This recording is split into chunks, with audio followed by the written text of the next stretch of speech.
महाराष्ट्र में सबसे बड़ी हेडलाइन बनाने वाले नेता अजीत पवार। महाराष्ट्र में सबसे बड़े खुलासे करने वाले नेता अजीत पवार। महाराष्ट्र में मुसलमानों के मुद्दे पर सबसे ज्यादा खुलकर बोलने वाले नेता अजीत पवार। और आज हमारे साथ इंडिया टीवी पर अजीत पवार, महाराष्ट्र के डिप्टी सीएम, मौजूद हैं। अजीत दादा, आपका बहुत बहुत स्वागत है। नमस्ते। हम बता दें कि महाराष्ट्र के लोग जो हैं अजीत पवार जी को प्यार से दादा बुलाते हैं, और दादा किसी से नहीं डरते, न दिल्ली से न मुंबई से। हर एक को कुछ न कुछ उस स्वभाव में उनके रहते हैं। मैं डरने की क्या जरूरत है? अपना इरादा अगर नेक हो तो क्यों डरे? कोई प्रेशर पॉलिटिक्स काम नहीं करती दादा पे। अच्छा, ये बताइए कि अभी आपके लिए कहा जा रहा है कि आप साथ तो हैं महायुति के, दोस्ती आप और युति आप मुसलमानों के साथ बना रहे हैं। नहीं, आज नहीं, पहले से। मैं जब से पॉलिटिक्स में आया हूँ पिताजी, मैं आपको बताता हूँ, मैं सेक्युलर विचारधाराओं का कार्यकर्ता हूँ। मैं शिव शाहू फुले अम्बेडकर की विचारधाराओं के ऊपर मैं चलता हूँ। हमारे महाराष्ट्र में आप अगर सर्वे किया तो आपको पता चलेगा कि यहाँ के लोग सबको साथ लेके जाना चाहते हैं। नॉर्थ की पॉलिटिक्स अलग हो सकती है, लेकिन साउथ में आप अगर आए तो आपको अलग पॉलिटिक्स दिखाई देगी। लेकिन उसमें अगर महाराष्ट्र में आप आए तो यहाँ तो अलग ही पॉलिटिक्स है। जैसे 85 उसके बाद महाराष्ट्र में कभी सिंगल लार्जेस्ट पार्टी पूरी बहुमत से नहीं आई, कोई भी एक पार्टी। 90, 95, 99, 2004, 2009, 2014, 2019 और या इस दफा भी नहीं आएगी। ये हमारा महाराष्ट्र का कल्चर है। महाराष्ट्र के लोगों को आप देखो ना, एक तो शायद केरल में वैसा होगा कि एक पार्टी की गवर्नमेंट नहीं आती होगी शायद, बाकी सभी जगह एक पार्टी की गवर्नमेंट आती है। केजरीवाल जी ने पंजाब में और दिल्ली में लाई, चंद्रबाबू ने लाई, सबके आपके पास एग्जाम्पल है। लेकिन महाराष्ट्र के लोग अलग सोच, उनका विचार सोचने का अलग है। नहीं, महाराष्ट्र में अगर सत्ता की कुर्सी पर बैठना है तो मिलजुल कर ही चलना होगा। और करीबन 40 साल हो गए, 40 साल। तो ये बात आपके दोस्त देवेंद्र फडणवीस और बीजेपी, आपके साथी महायुति के, उनको समझ में नहीं आती? वो मुझे मालूम नहीं। उन्होंने 2014 में जब बहुत बड़ी वेव अपने देश में मोदी साहब की थी, बहुत बड़ी, किसी को पता भी नहीं चला कि 2014 में इतनी वन साइड बीजेपी पूरे देश में फैलेगी और क्लियर मेजॉरिटी से मोदी साहब प्राइम मिनिस्टर बनेंगे। तब यहाँ कोशिश की गई तो भी 145 तक नहीं पहुंची। मेरे ख्याल से 125 ऐसा कुछ पहुंचे। किसी की मदद तो लेनी ही पड़ती है। लेकिन अजीत दादा, आपने ये समझाने की कोशिश नहीं की कि भाई ये नैरेटिव जो है महाराष्ट्र की पॉलिटिक्स में न चला है न चलेगा, आप इसको बहुत ज्यादा अग्रेसिव होकर मत ले जाइए। जैसा कि अभी हम देख रहे हैं कि वो लोग एक बहुत ही अग्रेसिव लाइन पे अलग चल रहे हैं और आप बहुत खुलकर कह रहे हैं कि नहीं, महाराष्ट्र में ही नहीं चलता। नहीं, मैं खाली अकेला नहीं। आप देखो उनके पार्टी के वो कटेंगे बटेंगे के बारे में मुझे किसी ने बताया, गडकरी साहब का कि भी बयान अलग आया है, मुंडे जी का आया है, पंकज ताई का, और अशोक चौहान जी का आया है। ऐसे अलग अलग बयान आए हैं।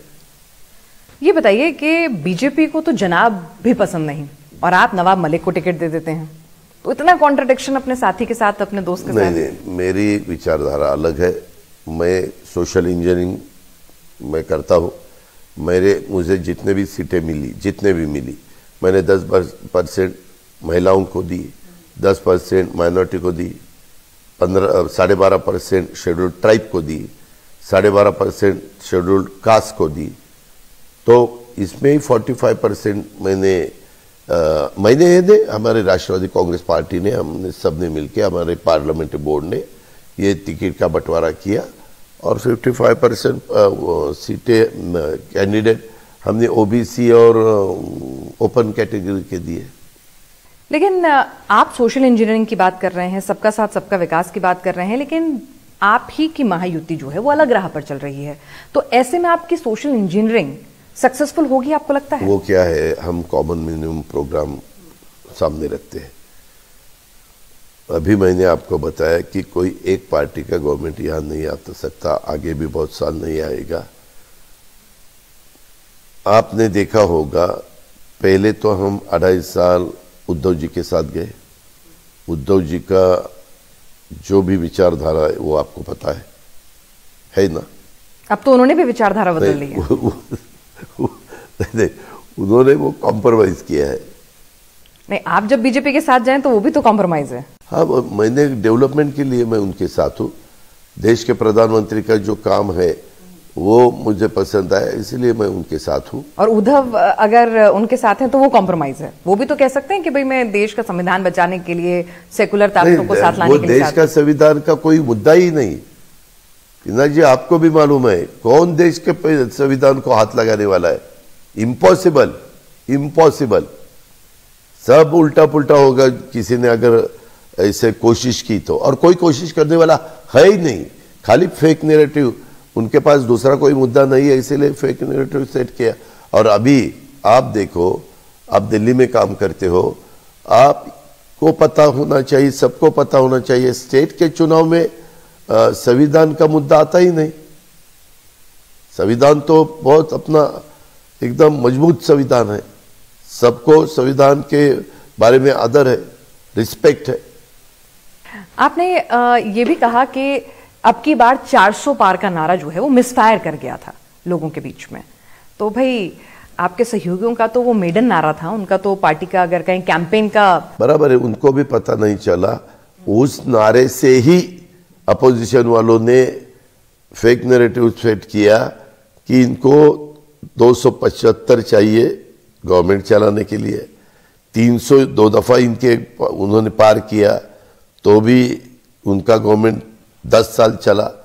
400 पार इसलिए चाहिए उनको संविधान बदलना है, 400 पार इसलिए चाहिए उनको घटना कुछ चेंज करनी है, उनको रिजर्वेशन बंद करना है, उनको हिंदू राष्ट्र घोषित करना है, उनको खाली हिंदुओं को वोट का अधिकार देना है। ऐसा कुछ भी बताया, कुछ भी बताया जो कभी भी अपने देश में होने वाला नहीं, कभी भी। चलिए, एक चीज तो देश में होने वाली है। अमित शाह जी कह रहे हैं डंके की चोट पर वक्फ कानून में संशोधन लाएगी मोदी सरकार। उलेमा मौलाना बीजेपी को खूब भर भर के सुना रहे हैं, आलोचना कर रहे हैं, और आप कह रहे हैं कि आप वक्फ की प्रॉपर्टी को प्रोटेक्शन देंगे। एक और कॉन्ट्राडिक्शन देखो ना, एनडीए के चंद्रबाबू नायडू, नीतीश कुमार, बाकी साथी, ये सबका सपोर्ट होगा तो ही अभी ज्वाइंट सिलेक्ट कमेटी के पास हो गया है। ज्वाइंट सिलेक्ट कमेटी उसके बारे में क्या सोचती है और क्या निर्णय पर आती है वो हम देखेंगे, उसके बाद उसके ऊपर हम राय देंगे। लेकिन अमित शाह जी तो कह रहे हैं कि भाई वो डंके की चोट पर वो पास कराएंगे, आप कह रहे हैं कि भाई आप वक्त की प्रॉपर्टी को प्रोटेक्शन देंगे। तो ये तो कॉन्ट्राडिक्शन, मतलब आदमी कंफ्यूज हो जाए ना कि वो एक बात कह रहे हैं आपके गृह मंत्री और आप एक अलग बात कह रहे हैं। जी, पहले ज्वाइंट सिलेक्ट कमेटी के पास गया है। ज्वाइंट सिलेक्ट कमेटी दोनों साइड के वहाँ लोकसभा के मेंबर रहते हैं, उनको जरा स्टडी करने दो। बहुत दफा हमें ठीक तरह से मालूम नहीं होता कि एक्चुअली वहाँ क्या है और लोगों को क्या चाहिए। वो सब देख के किसी के ऊपर अन्याय नहीं होना चाहिए, ये देख के रास्ता निकाल। जो अच्छे संशोधन होंगे उनको आपकी भी सहमति होगी, जो माइनॉरिटी को भी ठीक लगे, पूरे देश के लोगों को ठीक लगे, ऐसा सहमति हो तो सबका सपोर्ट रहेगा। आपके दोस्त हैं देवेंद्र फडणवीस, इन दिनों उनको आप पर शक हो रहा है। वो कह रहे हैं कि आपकी जो पुराने दोस्ती है ना, उनकी सोच आपसे छूट नहीं रही है। ठीक है, हर एक की राय अलग अलग रहती है। अभी चुनाव के वक्त उनकी वैसी राय हो वो दे सकते हैं, वो उनका अधिकार है। लेकिन शक होना देखिए लाजमी भी है। बीजेपी कैंपेन का सबसे बड़ा नारा है कटेंगे तो बटेंगे, एक हैं तो सेफ हैं। नहीं, और आप कह रहे हैं कि ये नारा यहाँ नहीं चलेगा। नहीं, तो कॉन्ट्रडिक्शन तो है ही नहीं ना। बटेंगे कटेंगे इसके बारे में बहुत से बीजेपी के लोगों का भी अलग राय है, नंबर 1। नंबर 2, एक है तो सेफ है। पहले ही नारा था सबका साथ सबका विकास, सबका साथ, देश के सबका साथ सबका विकास। देश एक है, देश एक है, हम सब भारतीय है तो सेफ है, क्या गलत है? एक है, सेफ है, चलेगा आपको? अरे बाबा, हाँ। मैं उस एंगल से देखता हूँ। पिनाक जी हर एक अलग अलग एंगल से देखते होंगे, आप भी अलग एंगल से देखते हो, वो तुम आपका अधिकार है। मैं उसमें से ये देखता हूं, हम सब एक है, सब एक है तो सेफ है। अजीत दादा, आप बहुत बेबाकी से और अपनी राय बिल्कुल अपनी आइडियोलॉजी खुलकर रख रहे हैं। वोट जिहाद, अजीत दादा की नजर में वोट जिहाद है या नहीं है? उसके बारे में थोड़ा सोचकर बताना पड़ेगा, क्योंकि अभी चुनाव आया है 20 तारीख को। मैंने उसके बारे में किसके कारण ये स्टेटमेंट आया है, उसका क्या मतलब है, क्या अर्थ है, वो जरा, बाकी के बारे में मैंने तो तुरंत मेरी राय दे दी जी। थोड़ा हम बैठकर सोचकर, मैं तो सेक्युलर विचारधाराओं का है। पर आपको लगता है ऐसा कुछ होता है वोट जिहाद जैसा? नहीं, मैं वही बोलता हूं कि उसके बारे में मैं जरा थोड़ा ज्यादा मालूमात करके, थोड़ा स्टडी करके मैं मेरी राय दूंगा। आपको ये बात तो मालूम होगी ना कि उलेमा बोर्ड जो हैं और मुस्लिम पर्सनल लॉ बोर्ड के नुमानी साहब जो हैं, सब लोग मिलकर ये आह्वान कर रहे हैं कि भाई आप महाविकास अघाड़ी को वोट दें तमाम मुसलमान। तो ये तो मालूम होगा ना आपको, इसको आप किस तरह से देखते हैं? नहीं, क्या है, हमारे महाराष्ट्र में लोग ऐसे डेमोक्रेसी में, पिनाक जी, हर एक को अपना अपना वोट देने का अधिकार होना चाहिए। कोई, आप हमारे बॉस है और आप बोलेंगे ये ऐसा ऐसा करो, ऐसा कैसे चलेगा? वो सोचेंगे ना क्या करना चाहिए क्या नहीं करना चाहिए। समझ में आया?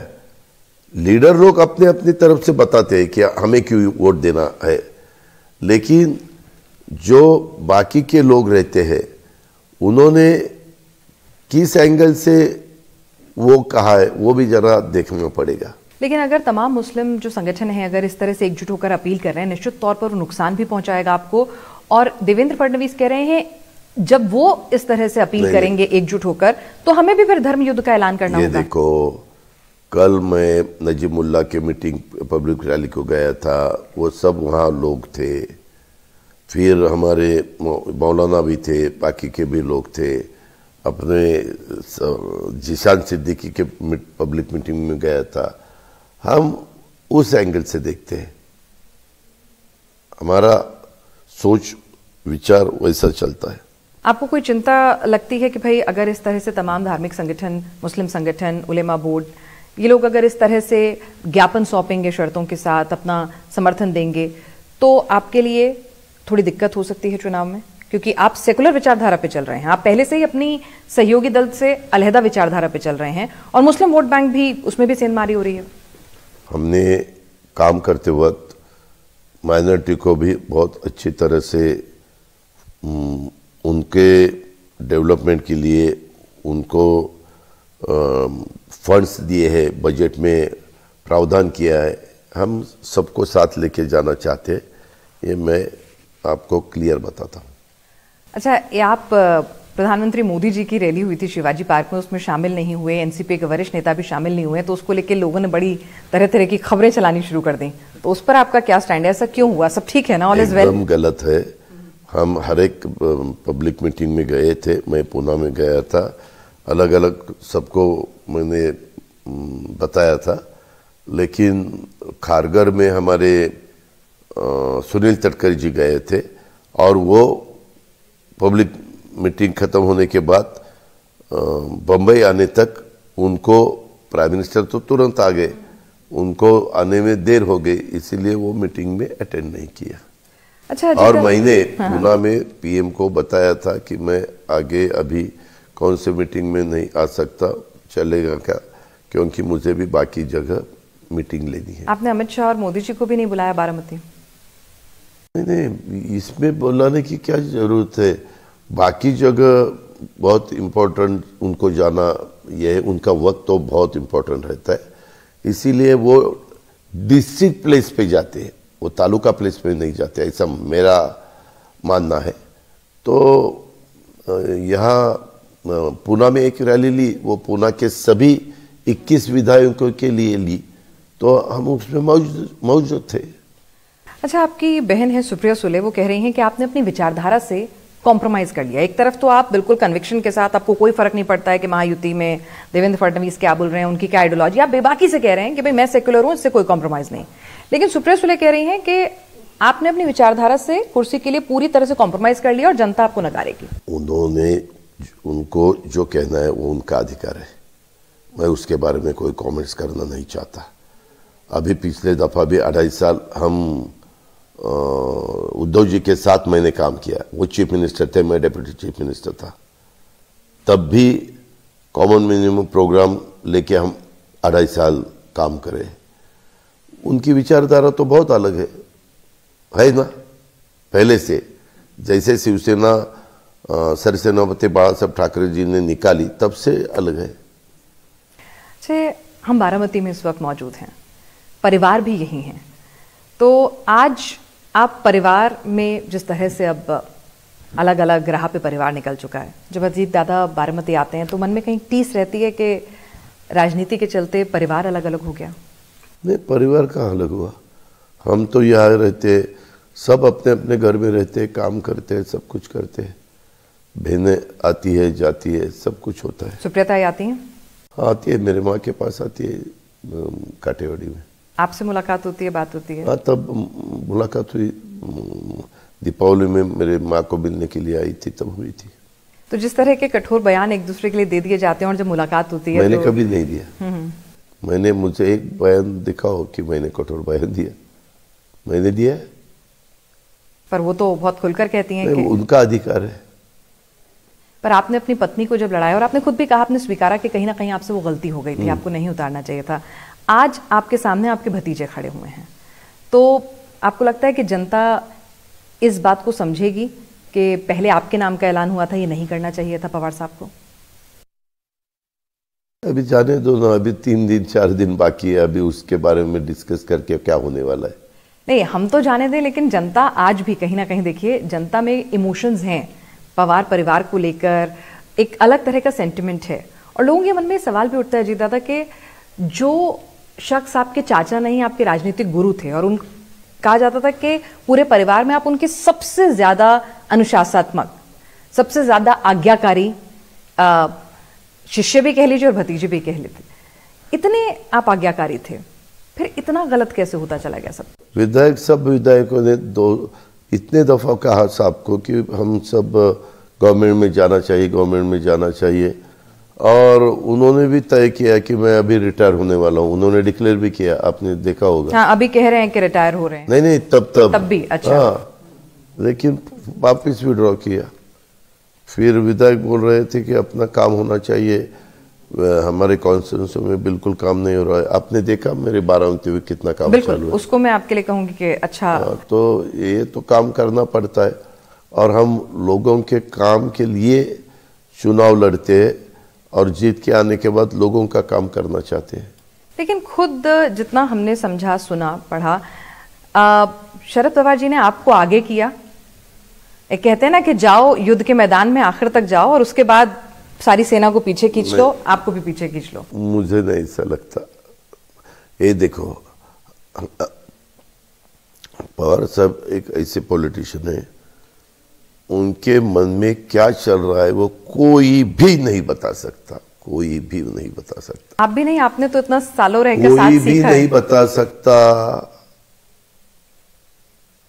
मतलब इतना बात दबा के रखते हैं, या फिर इतना ज्यादा दूर की सोचते हैं? उनका सोच अलग है, उनका पॉलिटिक्स अलग है, हमने बहुत सालों से देखा।